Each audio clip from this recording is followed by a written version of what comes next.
빠른 실행 도구 모음에 대해서 알아보도록 하겠습니다. 빠른 실행 도구 모음을 사용해야 되는 이유는 자주 쓰는 기능은 한정되어 있고 개인마다 특별히 선호하는 기능도 다르기 때문입니다. 엑셀에서 사용할 수 있는 수많은 기능 중에서 여러분들이 현업에서 실제로 사용하는 엑셀의 기능은 특별히 정해져 있습니다. 그래서 그 단축키를 기억하고 있어도 괜찮겠지만 이렇게 빠른 실행 도구 모음을 사용하면 훨씬 더 빠르고 편리하게 이용할 수 있습니다. 그리고 빠른 실행 도구 모음에 추가하고 이를 단축키로 실행하면 작업 속도가 향상된다는 의미로 이런 빠른 실행 도구 모음을 사용하고 있습니다. 그럼 실제로 엑셀에서 이를 어떻게 구현할 수 있는지 한번 알아보도록 하겠습니다. 조금 전에 말씀드렸던 대로 이제 빠른 실행 도구 모음을 사용하는 이유는 두 가지이고요. 빠른 실행 도구 모음은 기본적으로 이 엑셀 리본 메뉴 상단에 붙어 있습니다. 근데 지금은 이렇게 리본 메뉴 밑에 있죠. 그래서 원래는 이렇게 리본 메뉴 상단에 붙어 있습니다. 기본적으로 그렇습니다. 그런데 제가 선호하는 방식은 여러분들이 꼭 이렇게 하실 필요는 없지만 제가 선호하는 방식은 리본 메뉴 아래에 노출되는 겁니다. 그래서 이렇게 보는 것이 훨씬 더 시각적으로 빠르게 확인할 수 있고 확인할 수 있어야 사용하기도 쉬운 것 같습니다. 그리고 리본 메뉴 아래에 표시하는 원하는 기능을 자유롭게 본인이 원하는 기능을 추가할 수 있는데요.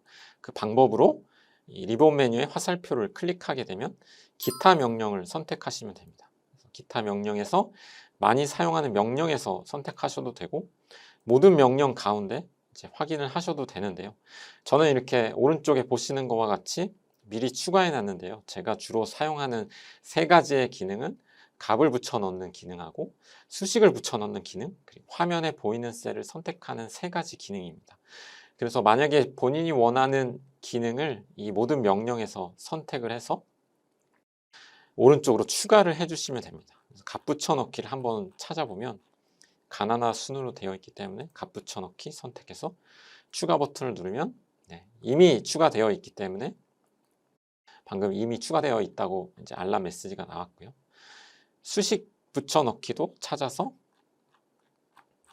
가나다라 마바사 순으로 되어 있기 때문에 수식으로 쭉 밑으로 내려가면요.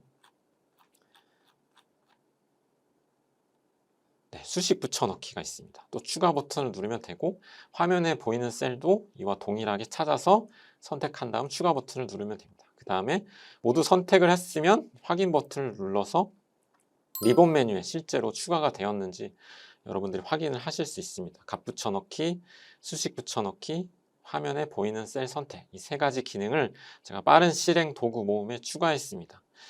이 빠른 실행 도구 모음을 실행하는 방법에는 이 밑에 보시는 예제로 한번 제가 구현을 해보겠습니다. 다양한 매체들이 있고 광고비, 클릭, 그리고 CPC라는 항목이 있는데요. 이 내용을 그냥 밑에도 동일하게 아래 셀에도 복사해서 붙여 넣을 수도 있지만 만약에 여기 나와 있는 숫자들 값만 붙여 넣는다고 했을 때는 이 숫자들을 컨트롤 C로 해서 복사한 다음 방금 우리가 추가했던 값 붙여 넣기 아이콘을 클릭하면 됩니다. 이렇게 해서 빠른 실행 도구 모음을 실행할 수도 있고요. 아니면 복사해서 Alt 버튼을 누르면 빠른 실행 도구 모음에 추가된 순서대로 숫자 기호가 나타납니다. 그래서 이 숫자 기호를 빠른 실행 값 붙여넣기는 8번이니까 8번을 누르면 값 붙여넣기 빠른 실행 도구 모음에서 실행된 거죠. 그 기능이 실행된 거죠.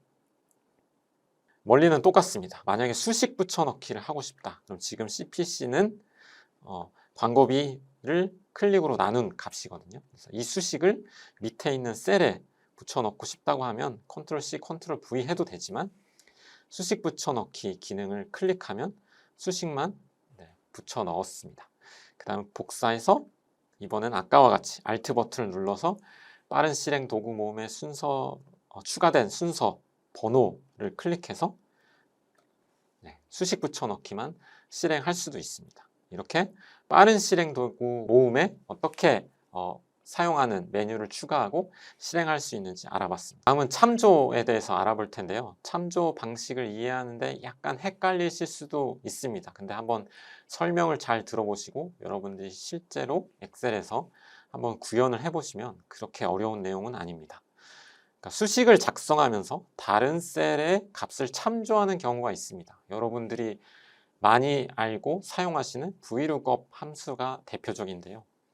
수식 결과를 구한 후 복사해서 다른 셀에 붙여 넣을 때 용도에 따른 참조가 필요합니다. 보통 달러 기호를 사용한다고 이야기하는데요. 행과 열을 고정할 때 사용하게 됩니다. 행과 열을 모두 고정하거나 둘 중에 하나만 고정할 수도 있습니다. 상대 참조란 다른 셀을 참조할 때 셀 주소 앞에 달러 기호를 포함하지 않는 형식입니다. 그러니까 셀의 수식을 작성하고 복사할 때 복사되는 위치에 따라 셀의 주소가 변경되는 참조 방식이라고 이해를 해주시면 될 것 같고요. 그와 반대로 절대 참조는 행과 열과 행에 모두 달러 기호를 붙인 형태로 수식을 복사하거나 자동 채우기를 실행해도 참조된 셀 주소는 항상 고정되는 방식이라고 이해를 해주시면 될 것 같습니다. 그 중간이 혼합 참조인데요. 행과 열 중 하나만 선택해서 고정하는 방식입니다. 이게 말로 설명하니까 굉장히 어렵게 느껴지실 수도 있는데요. 실제 엑셀에서 어떻게 구현할 수 있는지 한번 실습해 보도록 하겠습니다. 세 번째 배울 함수는 집계 함수입니다. 처음에 기초 함수를 배웠던 내용의 응용편이라고 이해를 해주시면 될 것 같은데요. 정말 많이 사용하는 함수이고요. SUMIF, AVERAGEIF, COUNTIF에 대해서 엑셀에서 어떻게 구현할 수 있는지 알아보도록 하겠습니다.